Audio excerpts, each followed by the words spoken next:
Ormai siamo in piena desertificazione bancaria. Il piano delle chiusure di filiali previste nel 2025 da Intesa San Paolo, il più grande gruppo italiano, comunicato nei giorni scorsi alle organizzazioni sindacali del gruppo, prevede ulteriori 300 e più accorpamenti in tutta Italia, di cui 13 nei territori di Padova e Rovigo. Una situazione che per i sindacati rappresenta l'ennesimo impoverimento al tessuto sociale di zone già economicamente in difficoltà, come la stessa Bassa Padovana e il Polesine. Firs CISL monitora ormai da anni la situazione attraverso il proprio osservatorio, un fenomeno a cui contribuiscono tutte le aziende bancarie, in particolar modo i grandi gruppi che dicono dietro al paravento della digitalizzazione della clientela celano obiettivi di riduzione dei costi rappresentati dalle sedi fisiche e dal personale. Le prossime chiusure, spiega Alessandro Pani, segretario responsabile di Firs CISL Padova e Rovigo, colpiranno molte piccole realtà comunali, costringendo le persone a spostarsi anche di parecchi chilometri talvolta prima di trovare uno sportello.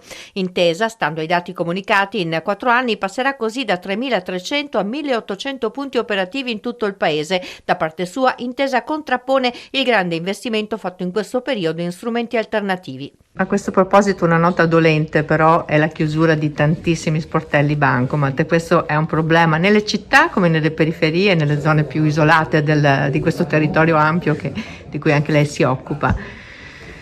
Certo, allora il tema degli sportelli è un tema sicuramente delicato, che è un processo di trasformazione che noi stiamo realizzando da alcuni anni, ma che abbiamo accompagnato con tanti investimenti proprio per non far mancare poi i servizi ai clienti. Allora, più in generale arriviamo comunque ai nostri clienti attraverso alcune delle cose che ho già detto, quindi i servizi digitali sicuramente, i servizi della nostra filiale telefonica, che è una filiale a tutti gli effetti, disponibile tutti i giorni, che dà qualsiasi tipo di servizio, di consulenza.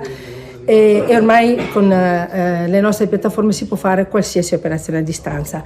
Per chi desidera farla fisicamente sul luogo, abbiamo l'accordo con Money, che prevede che presso tutti i punti convenzionati, e ce n'è praticamente in ogni comune, perché possono essere tabaccherie, edicoli, lì i clienti possono fare il piccolo prelevamento e il piccolo pagamento, solo con un documento a un bancomat che consegnano all'esercente viene fatto.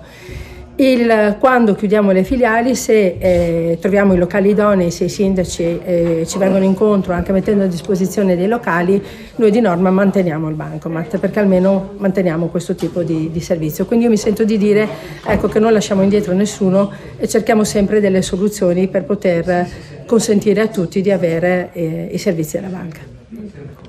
La forte riduzione della presenza sul territorio si accompagna a un piano di uscite per esodo e pensionamento che coinvolgerà nei prossimi anni 9.000 lavoratrici e lavoratori del gruppo. Verranno sostituiti da circa 3.500 giovani, spiega il sindacato, almeno 2.000 dei quali saranno però assunti con formula di contratto misto, 2 giorni alla settimana da dipendenti e 3 da liberi professionisti.